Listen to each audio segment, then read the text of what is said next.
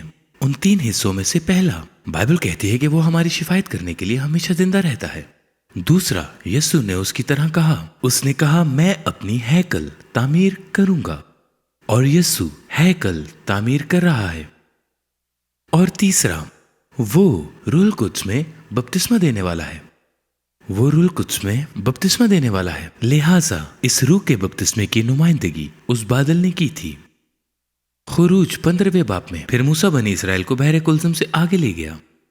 اس بادل کے بعد بنی اسرائیلی موسیٰ کے ساتھ پانی سے باہر آتے ہیں، اور پطرس نے یہ کہا، وہ پینتیکوست کے دن منادی کر رہا ہے، اعمال 2 باب، اور لوگوں نے کہا کہ ہمیں کیا کرنا چاہیے؟ اس نے کہا، تم میں سے ہر ایک اپنے گناہوں کی معافی کے لیے یسوع مسیح کے نام پر بپتسمہ لے تو تم روح القدس انعام میں پاؤ گے، اس لیے کہ یہ وعدہ ہے، باپ کا وعدہ ہے، روح القدس کا بپتسمہ تم اور تمہاری اولاد اور ان سب دور کے لوگوں سے بھی ہے جن کو خداوند ہمارا خدا اپنے پاس بلائے گا۔ اس نے کہا، بپتسمہ لو اور تمہیں انعام ملے گا۔ تو غور کریں کہ پہلے پانی کا بپتسمہ آتا ہے، پھر روح القدس کا بپتسمہ آتا ہے۔ تو واقعی ہم کہہ سکتے ہیں کہ پانی کا بپتسمہ ایک وعدہ ہے، یہ مزید حاصل کرنے کا وعدہ ہے۔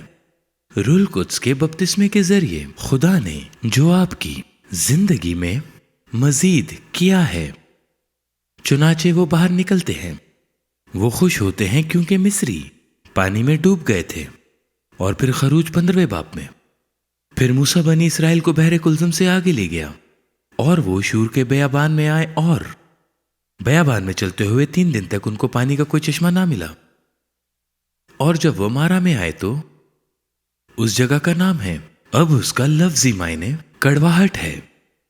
وہ مارا کا پانی پی نہ سکے کیونکہ وہ کڑوا تھا، اسی لیے اس جگہ کا نام مارا پڑ گیا۔ تب وہ لوگ موسیٰ پر بڑبڑانے لگے اور کہنے لگے کہ ہم کیا پیئیں؟ اس نے خدا سے فریاد کی، خداوند نے اسے ایک پیڑ دکھایا جسے جب اس نے پانی میں ڈالا تو پانی میٹھا ہو گیا۔ اب درخت یقیناً یسوع کی صلیب کی منادی کرتا ہے، اور جیسا کہ آپ اور میں زندگی گزار رہے ہیں، آپ میں سے کتنے لوگوں کو زندگی میں کچھ تلخ تجربات ہوں گے، زندگی مشکل رہی ہے۔ اب ہم اپنی صورتحال پر صلیب کا اطلاق کر سکتے ہیں، یہ ہمارے دلوں میں شفا لاتا ہے، یہ ہمارے حالات میں شفا لاتا ہے۔ لیکن یہ بہت دلچسپ ہے کہ بحیرہ کلزم میں ہونے والے معجزے کو صرف 3 دن ہوئے ہیں۔ آپ جانتے ہیں اکثر ہمیں یہ خیال آتا ہے کہ میں بھی کوئی معجزہ دیکھوں، اگر خدا نے کبھی میرے لیے کچھ کیا میں پھر کبھی خدا پر شک نہیں کروں گا۔ اس نے سمندر کو کھول دیا اور وہ خشک زمین پر سے گزرے، آپ مزید کیا چاہتے ہیں؟ اور 3 دن بعد وہ شکایت کر رہے ہیں، خدا کہاں ہے؟ کیا خدا ہماری مدد کر سکتا ہے؟ کیا مسئلہ ہے؟ وہ 3 دن بعد ہی شکایت کرنا شروع ہو گئے۔ زبور 78 میں لکھا ہے، کتنی بار انہوں نے بیابان میں اس سے سرکشی کی اور صحرا میں اسے آزودہ کیا، اور پھر وہ خدا کو آزمانے لگے۔ انہوں نے اسرائیل کے قدوس کو ناراض کیا۔ اب جو لوگ واقعی میں یہ کیسے کہوں، انتہائی خود مختاری والے لوگ یہ واقعی انہیں پریشان کرتا ہے، کیونکہ بائبل کہتی ہے انہوں نے خدا کو ناراض کیا۔ خدا ان کے لیے اس سے زیادہ کرنا چاہتا تھا جتنا ان کے لیے کر سکتا تھا، لیکن انہوں نے خدا کو ناراض کر دیا۔ اور ہم یہ کر سکتے ہیں۔ در حقیقت میں واقعی اس پر یقین رکھتا ہوں، ہم میں سے کوئی بھی اس طرح نہیں جی رہا جس طرح خدا چاہتا ہے۔ ہم میں سے کوئی بھی وہ سب کچھ حاصل نہیں کر رہا جو خدا چاہتا ہے کہ ہم حاصل کریں۔ تو انہوں نے اسرائیل کے قدوس کو ناراض کیا، اور یہ کیسے کیا؟ انہیں اس کی طاقت یاد نہیں تھی اس دن جب اس نے انہیں دشمنوں سے چھڑایا، اور یہ صرف 3 دن پہلے ہی ہوا تھا، اور وہ بھول بھی چکے ہیں کہ کیا ہوا تھا۔ انہوں نے پیچھے مڑ کر نہیں دیکھا جو پہلے ہی ہو چکا تھا۔ یہ نئے عہد نامہ میں مکاشوہ 19 باب کی 10 آیت میں لکھا ہے کیونکہ یسوع کی گواہی نبوت کی روح ہے۔ یسوع کی گواہی نبوت کی روح ہے۔ دوسرے لفظوں میں جب ہم دیکھتے ہیں کہ خدا نے کیا کیا، تو یہ اس بات کی علامت ہے کہ خدا دوبارہ کیا کرنا چاہتا ہے۔ در حقیقت لفظ گواہی اس کی جڑ میں اصل میں اس کا مطلب ہے کہ دوبارہ کرو۔ تو جو کچھ خدا نے کسی اور کے لیے کیا ہے وہ ایسا دوبارہ کرے گا۔ لیکن پھر بھی بنی اسرائیل نے اس طرف نہیں دیکھا جو پہلے ہو چکا تھا، اور وہ بھول گئے کہ خدا نے کیا کیا تھا۔ اس کے نتیجے میں وہ خدا کو آزما رہے ہیں، وہ اپنی زندگی میں خدا کو محدود کر رہے ہیں، کیونکہ وہ اس کی طرف نہیں دیکھ رہے جو اس نے کیا تھا۔ اور اکثر ہم بھی یہی کرتے ہیں۔ بائبل سلیمان کے بارے میں یہی کہتی ہے۔ اور خدا سلیمان سے ناراض ہوا کیونکہ اس کا دل خداوند اسرائیل کے خدا سے پھر گیا تھا، جس نے اسے دوبارہ دکھائی دے کر خدا سلیمان پر دوبارہ ظاہر ہوا۔ اس کے باوجود اس نے اپنا دل خداوند سے پھر لیا، اور جو اس نے نہیں کیا وہ کیا تھا کہ اس نے ان چیزوں کو نہیں لیا جو خدا نے اس کی زندگی میں کی تھی، وہ چیزیں جو خدا نے اسے دکھائی تھی، اور اس نے ان چیزوں کی نگرانی نہیں کی۔ دیکھو، جب خدا ہماری زندگی میں کچھ کرتا ہے تو ہمیں اس چیز کی نگرانی اور ہمیں یاد رکھنے کی ضرورت ہے کہ خدا نے کیا کیا۔ اور جب ہم ایسا نہیں کرتے ہیں تو ہمارا دل خدا سے ہٹ سکتا ہے۔ تو پانی کے بپتسمہ میں، ٹھیک ہے، پہلے ہم خون کی وجہ سے اس لائق کیے گئے، اس نے جو کیا اس وجہ سے، نہ کہ جو ہم نے کیا اس سے۔ بائبل کہتی ہے کہ ہم کو اس لائق کیا کہ نور میں مقدسوں کے ساتھ میراث کا حصہ پائیں۔ اور یاد رکھو، داؤد نے زبور نمبر 103 میں کہا تھا، اے میری جان خداوند کو مبارک کہہ اور اس کی کسی نعمت کو فراموش نہ کر، وہ تیری ساری بدکاری کو بخشے گا، وہ تجھے تمام بیماریوں سے شفا دیتا ہے، وہ تیری جان ہلاکت سے بچاتا ہے، وہ تیرے سر پر شفقت اور رحمت کا تاج رکھتا ہے، وہ تجھے عمر بھر اچھی اچھی چیزوں سے آسودہ کرتا ہے، تو عقاب کی مانند اثر نوجوان ہوتا ہے، وہ خدا کی بادشاہی کا حصہ بننے کے فائدے کے بارے میں بات کرتا ہے۔ لیکن اکثر ہم خدا کو ناراض کر دیتے ہیں، ہم اس کی شہادتوں کو یاد نہ کر کے اور نہ دیکھ کر اسے ناراض کرتے ہیں۔ اور ویسے داؤد نے بائبل لی اور اس نے کہا، خداوند تیری تمام گواہیاں ہماری میراث ہے۔ آپ دیکھتے ہیں خدا نے آپ کے لیے کیا کیا، وہ آپ کی میراث ہے، اور خدا یہ دوبارہ کرے گا۔ لیکن ہم خدا کو ناراض کرتے ہیں، ہم اسے ناراض کرتے ہیں کیونکہ ہم اس پر نظر نہیں ڈالتے کہ اس نے کیا کیا ہے۔ لہٰذا خون کے بعد پانی کا بپتسمہ ہے، پھر روح القدس کا بپتسمہ ہے، اور میرے خیال میں یہ دلچسپ ہے، وہ مارا میں آتے ہیں اور وہاں خداوند ان کے ساتھ عہد باندھتا ہے، اور خدا ان سے کہتا ہے، میں خداوند تمہارا طبیب ہوں، میں تمہارا خدا شفا دینے والا ہوں۔ لہذا خون، پانی، بادل وہ مارا کے پاس آتے ہیں، اور خدا ان کے ساتھ شفا کا عہد کرتا ہے۔ یہ بہت دلچسپ ہے، اور مجھے یقین ہے ہماری زندگی میں ہم دنیا سے باہر آتے ہیں، ہم پانی سے بپتسمہ روح کے بپتسمہ سے گزرتے ہیں، اور پھر ہمیں تسلیم کرنا چاہیے ہم خدا کو ناراض نہیں کریں گے۔ وہ ہمارے لیے اس سے کہیں زیادہ کرنا چاہتا ہے جو ہم اکثر سوچتے ہیں کہ خدا ہمارے لیے کرنا چاہتا ہے۔ جب ہم اس کی شہادتوں کو نہیں دیکھتے ہیں تو ہم اسے ناراض کر دیتے ہیں، اور جو چیزیں ہم یہاں دیکھتے ہیں ان میں سے ایک یہ ہے کہ خدا ان کا شافی بنا، انہوں نے اپنی شفایابی کے لیے اس کی طرف دیکھا۔ اگر آج آپ یہ پروگرام دیکھ رہے ہیں اور اندر سے آپ جانتے ہیں کہ میں اس جگہ نہیں ہوں جہاں مجھے خدا کے ساتھ ہونا چاہیے تھا، مجھے معافی کی ضرورت ہے، مجھے خدا کے ساتھ درست ہونے کی ضرورت ہے، میں خدا سے دور ہوں، میں آپ کو اپنے ساتھ دعا کرنے کی دعوت دینا چاہتا ہوں۔ لیکن اگر آپ دیکھ رہے ہیں، آپ جانتے ہیں کہ آپ خدا کے ساتھ کہاں کھڑے ہیں۔ اگر میں کہوں کہ آپ مسیحی ہیں، آپ کہیں گے کہ میں بننے کی کوشش کر رہا ہوں، مجھے امید ہے کہ میں ہوں، لیکن بائبل کہتی ہے کہ جان لو کہ تمہارے پاس ہمیشہ کی زندگی ہے۔ آپ کو یہ معلوم ہونا چاہیے کہ آپ کو معاف کر دیا گیا ہے، آپ خدا کے ساتھ ٹھیک ہیں، آپ جنت کے راستے پر ہیں، اور اگر آپ کو یہ یقینی طور پر معلوم نہیں ہے تو آپ خدا کے ساتھ وہاں نہیں ہیں جہاں آپ کو ہونا چاہیے۔ میں آپ کو دعا کی دعوت دینا چاہتا ہوں۔ آپ خدا سے دور ہیں، آپ نہیں جانتے آپ خدا کے ساتھ کہاں کھڑے ہیں۔ آپ میرے ساتھ یہ دعا دل سے کرو، بس کہو، اے خدا، میں ایمان رکھتا ہوں کہ یسوع صلیب پر مرا، میں ایمان رکھتا ہوں یسوع کے خون نے میرے گناہوں کی قیمت ادا کی، مجھے یقین ہے وہ دوبارہ جی اٹھا، اور میں اسے اپنا سارا دل اور اپنی ساری زندگی دیتا ہوں۔ میں مزید اپنے لیے نہیں جیوں گا، میں ہر روز یسوع کے لیے زندہ رہوں گا۔ میں تیرا شکر ادا کرتا ہوں کہ تو نے میری دعا سنی، کہ تو نے مجھے معاف کر دیا ہے۔ میں تیرے خاندان کا حصہ ہوں، تیری بادشاہی کا ایک حصہ ہوں، جنت کے راستے پر ہوں، یسوع کے نام میں، آمین۔ اگر آپ نے دل سے یہ دعا مانگی ہے تو خدا نے آپ کی دعا کو سنا ہے اور آپ کو خدا ان کے نزدیک معاف کیا گیا ہے۔ یہ خدا کی بادشاہی کا پہلا قدم ہے۔ اب آپ کو روحانی طور پر بڑھتے رہنے کی ضرورت ہے۔ اس میں مدد کے لیے میں نے ایک چھوٹی سی کتاب لکھی ہے جو کہ اہم نقطوں سے بھری ہوئی ہے تاکہ آپ کو خدا کے ساتھ چلنے میں مدد ہو۔ اب ہم آپ کو یہ مفت دینا چاہتے ہیں۔ آپ الیکٹرانک کاپی ڈاؤن لوڈ کر سکتے ہیں، یا اگر آپ ہم سے رابطہ کریں گے تو ہم آپ کو اس کی ہارڈ کاپی بھیجیں گے۔ تمام معلومات آپ کی اسکرین پر موجود ہیں۔ میں آپ کا شکریہ ادا کرنا چاہتا ہوں کہ آپ ہمارے ساتھ رہے۔ شکریہ کہ آپ نے ہمیں موقع دیا کہ ہم آپ کے ساتھ خدا کا کلام بانٹ سکیں۔ خداوند آپ کو برکت دے۔ اگر آپ نے ابھی پادری ڈوئن کے ساتھ دعا مانگی ہے تو آپ نے اپنی زندگی میں ایک بہترین فیصلہ کیا ہے، اور ہم آپ کے لیے بہت پرجوش ہیں۔ جیسا کہ پادری نے کہا کہ ہم آپ کو ان کی کتاب کی مفت کاپیاں بھیجنا پسند کریں گے۔ آپ کی نئی زندگی walkinbyfaith.tv پر لاگ ان کریں، ہم آپ کو میل کریں گے۔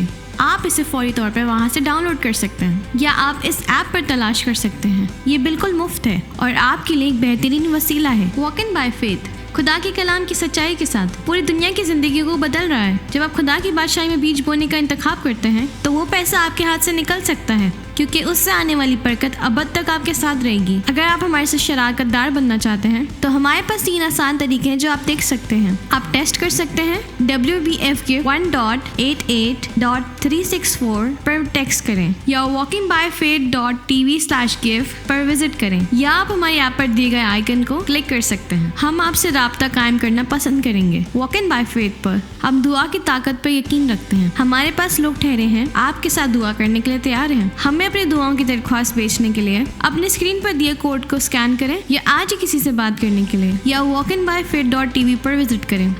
میری دعا ہے کہ آپ اپنی روزمرہ کی زندگی میں خدا کی قدر کرنا شروع کر دیں گے۔ خوش رہیں۔